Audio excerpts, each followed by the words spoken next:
Assalamualaikum warahmatullahi wabarakatuh. Perkenalkan, nama saya Talita Indira Zafira dengan NIM C0D023050. Di sini saya akan menjelaskan materi tentang menghitung dan mencatat secara akuntansi mengenai angsuran pajak.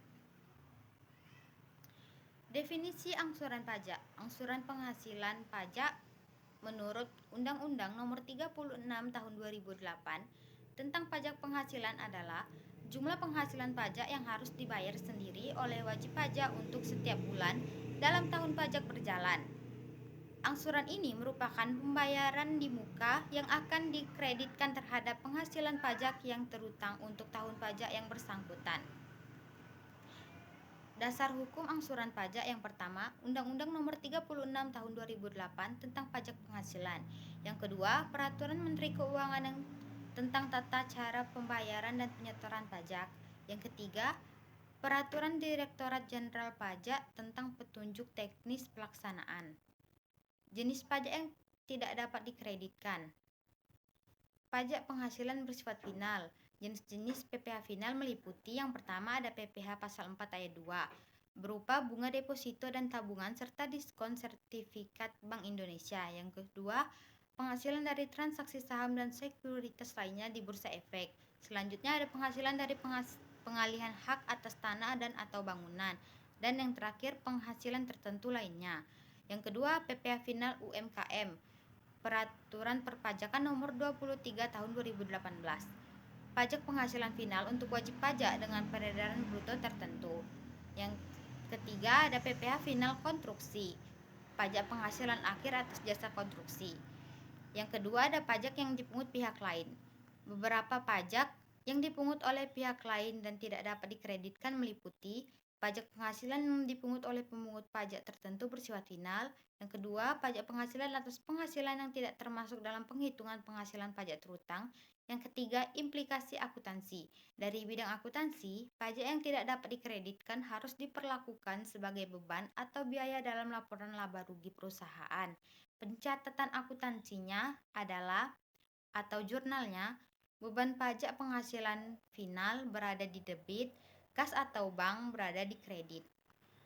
Konsep perhitungan dan pencatatan PPh pasal 25. Yang pertama, konsep perhitungan PPh pasal 25. PPh pasal 25 dihitung berdasarkan rumus dasar sebagai berikut.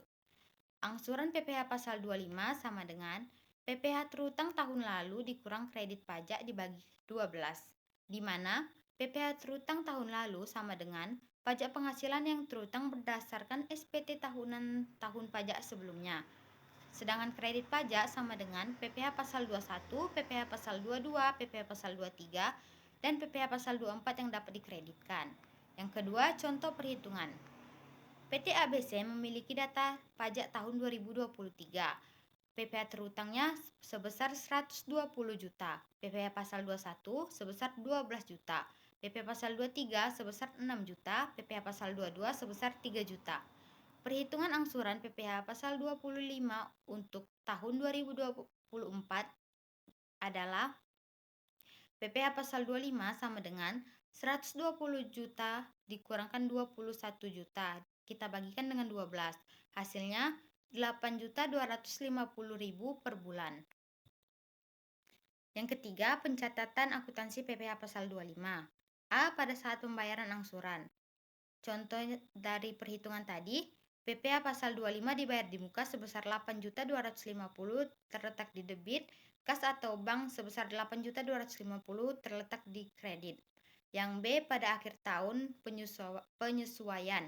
Jika PPh terutang tahun berjalan sebesar 110 juta rupiah dan total angsuran yang dibayar sebesar 99 juta rupiah, maka jurnalnya beban pajak penghasilan sebesar 110 juta rupiah di debit, PPh pasal 25 dibayar di muka 99 juta rupiah di kredit, dan utang pajak penghasilan 11 juta rupiah di kredit. Jika terjadi lebih bayar, maka jurnalnya jika PPh terutang tahun berjalannya 90 juta rupiah, maka jurnalnya beban pajak penghasilan 90 juta rupiah di debit, piutang pajak 9 juta rupiah di debit, dan PPh pasal 25 dibayar di muka sebesar 99 juta rupiah di kredit. Yang keempat, penyesuaian angsuran. Wajib pajak dapat mengajukan permohonan penurunan angsuran PPh pasal 25 jika yang pertama, penghasilan tahun berjalan diperkirakan lebih kecil dari tahun sebelumnya. Yang kedua, terdapat kredit pajak yang lebih besar. Yang ketiga, ada kompensasi kerugian. Sekian materi yang dapat saya sampaikan. Apabila ada salah kata saya mohon maaf. Saya akhiri. Wassalamualaikum warahmatullahi wabarakatuh.